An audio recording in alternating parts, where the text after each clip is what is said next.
Fired. With those words, my husband's shoulders slumped in disappointment. No, no, no, he muttered. Isn't that the best development? There's still a chance of winning this battle. I watched as the unscrupulous, bald-headed president confidently declared, "We'll win this on our own. My name is Sammy." The other day, when the microwave went ding, I instinctively said, "Yes, yes," and my daughter gave me a weird look, saying, "Mom's talking to the microwave." I'm a 40-year-old who got weirded out. Oh well, with things like Alexa and Siri, it's not strange to talk to machines these days. It was embarrassing because it was unconscious. But compared to the incredibly embarrassing people I've met in the past, talking to the microwave is not a big deal. This is a story from about 15 years ago. I was working at a certain company. The company itself was small but elite. However, it was a company that excelled in specialized tasks, such as creating programs to protect computer security. It had earned trust from major corporations, and its performance was decent at that time. The internet was not as widespread as it is today, and there was still considerable room for development in areas like security. Hence, the company was reasonably expected to continue growing in the industry. It was during this time that I met my current husband, Simon, who was a colleague. We eventually got married. However, even before marrying him, I had been bothered by advances from the company president. I have to say I was a cute child since childhood, well regarded even in the neighborhood, especially since I didn't gain weight and grew up smoothly. I was often asked by magazine photographers to take snap photos in the streets, being envied by everyone. I had the side effect of easily attracting troublesome men, and the president was one of them. Thanks to that, I don't like my own face. Even if I just said good morning, the president evaluated it like this: "You're a good girl, always greeting me with a smile every day." And he would proudly talk about it to other employees. At that time, the president was 48 years old. He was bald, and the remnants of his hair that remained were plastered onto his forehead. Despite that, he seemed satisfied, showing no intention of fixing it. He wasn't particularly pleasant, and he was arrogant towards disliked employees while being kind to those who brought benefits to the company or pretty girls. He had a somewhat autocratic nature, creating differences among employees for better or worse. I couldn't help but feel a physiological discomfort from the president's actions. However, he was my superior, and I had to get along with him somehow. But how do you deal with a man who mistakenly thinks you're relying on him just because you went to report work? The answer was unclear. So, I managed to avoid the president's favor in a relaxed manner. But when I announced my marriage to my husband, the president started persistently inviting me to meals. Although our workplace romance was kept secret, people who knew about my relationship with my husband knew. However, the fact that the president increased his attempts at this timing showed that he hadn't realized anything about my relationship with my husband until then. It was just things like feeling his gaze or hearing that he liked me from other employees. So, I had intended to handle it with grace, but it became troublesome when it escalated. How about going to a private Italian restaurant? We can spend time without reservation. Just the two of us. I said I would treat you last time, but you refused, saying you didn't have any money. I bought wine from your birth year. This time, let's drink it at my place. It won't cost you anything. Didn't you say you didn't like alcohol? I found a bar where they specialize in sweet cocktails. Let's go together. We can reserve a private room. And there's a spacious space in the back. Hey, when are you going to go out with me alone? Even after repeatedly refusing all these invitations, the president didn't give up. He believed that I was aware of his feelings and was intentionally teasing him, calling me a little devil. Any invitation was too transparent, with an obvious intention to get me drunk and take me to a private room. It was impossible to consider it as part of work. If he suggested going to a crowded park in front of a police station and invited me to drink water while trying to lick salt, although I would hate it, considering it as part of work and attending wasn't completely out of the question. But in the end, would I go? No. Did you catch me? He chuckled. Because he was so persistent, one day I said, "Please give up on me. It's bothering me." Until then, I had avoided expressing my feelings like this because I was afraid that if I did, the president would realize that I was aware of his interest, making the situation more complicated. But on this day, the stress got to me, and my true feelings slipped out. The president, as expected, happily smiled and put his hand around my waist. "You were aware of my feelings all along, deliberately teasing me, you little devil." His creepy touch gave me goosebumps, and without thinking, I pushed the president away and just ran away. Originally, my husband had been worried about the president's actions, suggesting that I quit my job. However, I stubbornly stayed in this company because I wanted to see my husband working up close. My husband was the top technician in the company, and he is currently developing a new system that is expected to double our performance. Once completed, I desired to continue observing my husband, who always works so diligently. If I quit and sought employment at the same company, it would be unthinkable. So despite enduring the creepy president, I wanted to stay. However, it seems like it's time to put an end to that. The next day, I submitted my resignation letter to the company, meaning the president. Since last night, I had already discussed everything with my husband, and he strongly advised me to resign. So, with a determined mindset, I confronted the president. However, the president did not accept it.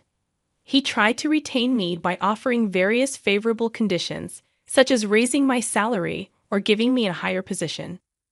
If only he had said, "I'll resign so you can stay here," I would have happily remained in this company. What's causing you so much dissatisfaction? "If you want, I can even promote you to be the president's wife," said the president, smirking. I couldn't fathom why that made me uncomfortable. "I've told you many times I'm already married. I'm fed up with being invited to meals or having your hands on my waist." Without thinking, I expressed my true feelings to the president, who responded with, "I see. It's his fault, huh? What, your true love is me, right? I understand that we never shared our feelings before, and you felt inferior in my position as the president. You got married, pulling away because of that," he continued. No, that's not true at all. No need to be embarrassed. I understand everything. I thought he was a pitiful scapegoat for you, and I've endured being kind to you despite being jealous just because you're his wife. But if that's the case, he's unnecessary. Why is the conversation heading in this direction? I never saw you in that way from the beginning. All right. I fully understand your feelings. Well, in that case, I'll accept your resignation. The future president's wife doesn't need to do the work of an ordinary employee.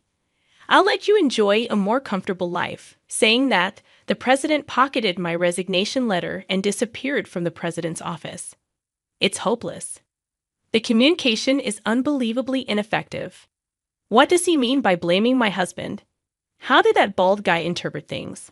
Oh, wait a minute. Isn't this surprisingly lucky for both me and my husband? Just got married, and now I'm unemployed. My husband smiled, troubled, and said, "What's wrong?" To that, I replied with a smile, "Well then, congratulations. That system you were developing. It was meant to extract suitable customers for the company, right?" "Yeah, but if you're not there, the data won't be updated. There's no point in looking at old customers that haven't been updated for a long time. But the foundation is already there, and someone else can understand and execute the update in less than half a year, right?" Yeah, that's not it. Hey, how about using that half a year effectively and starting your own business?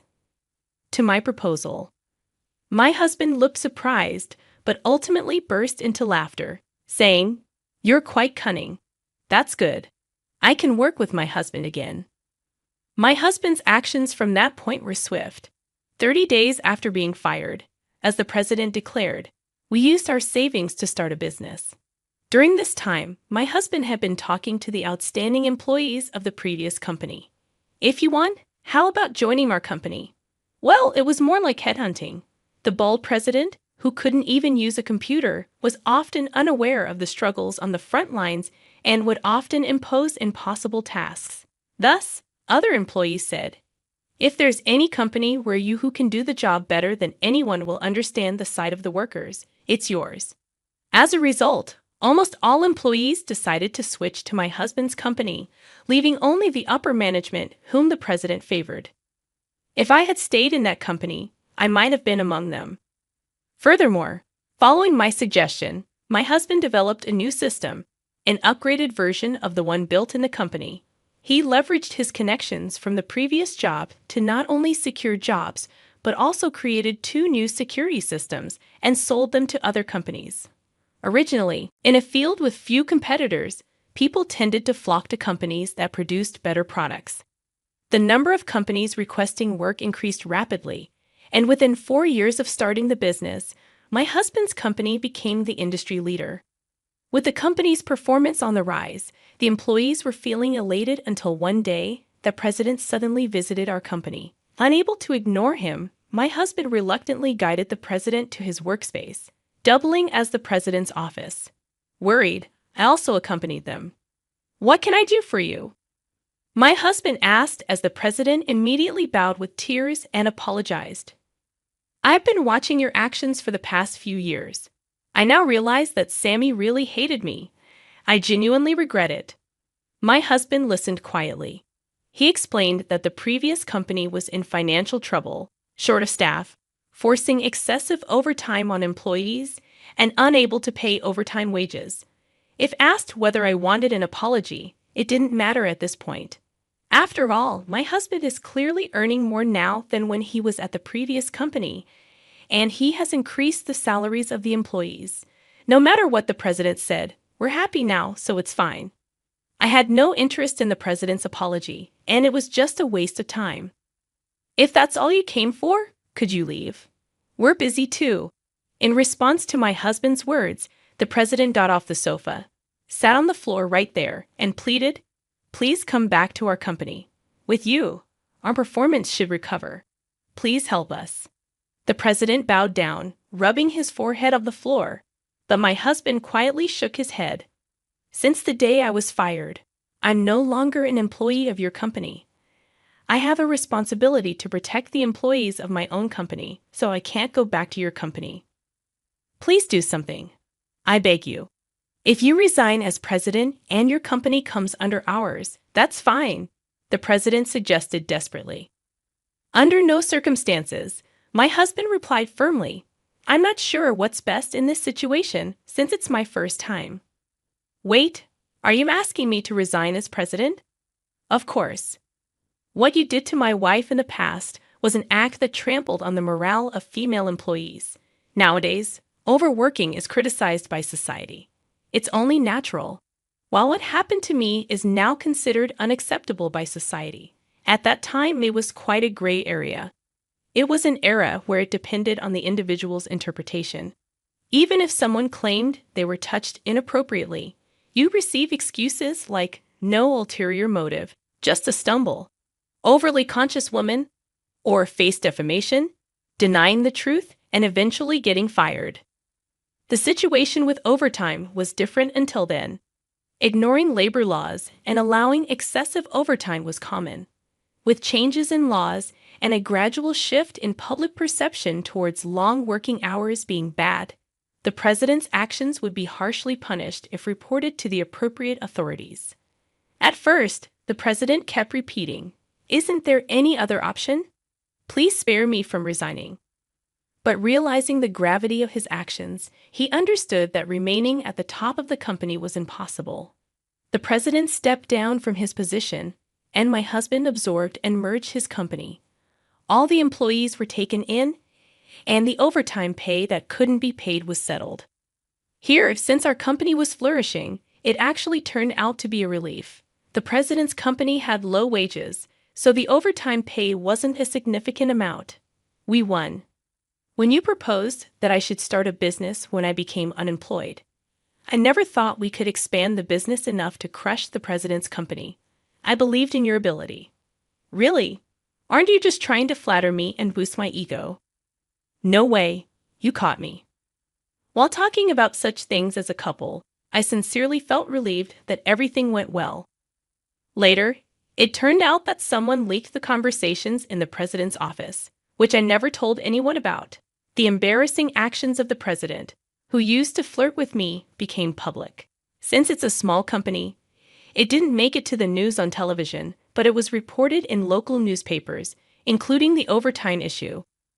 Apparently, more people read local papers than watch TV or read famous magazines. The president became a scorned figure in the local community, and playing president became a trend among kids. It was a surreal game where they persistently flirted with a pretended reluctant girl. If the president saw it, it would be too embarrassing, and he would probably dig a hole to bury himself. By the way, the president was divorced and had a middle school daughter. However, when this game became popular, it seemed that his daughter heard about her father's actions, and she returned home almost like running away. Well, for a sensitive teenage girl, having such a creepy father must be unpleasant. It's a case of reaping what you sow or self-inflicted misfortune. The president, who lost both the company and his daughter, couldn't find work in well-paying companies due to his inability to use a computer. Currently, he's employed as an office worker in a local factory, but he can't handle the central desk work there. So he has become responsible for serving tea to the female president. He who used to condescendingly order female tea servers with a loud "Hey, bring me some tea," is quite a downfall. The president himself probably never imagined a future where he would become a tea server. The employees who switched from the president's company to ours are laughing heartily at the president's dramatic fall from grace. There is no sympathy for him. On the other hand, my husband and I were blessed with 2 children. Our daughter is talkative, making fun of me when I bow my head during a call or respond to the microwave. Well, she's cheeky but cute. Our son is a year younger and seems to excel in computer-related matters like his father. Despite being still young, he creates small programs, so I think he has a promising future. Unbiasedly speaking, it would be nice if he could take over the company. He, however, wants to become a YouTuber, work for Uber Eats, or be a pizza delivery guy. Wait, son, isn't there anything else? While being tossed around by the children every day, we enjoy our happy days. How did you find this story? Don't forget to subscribe to the channel. See you in the next video.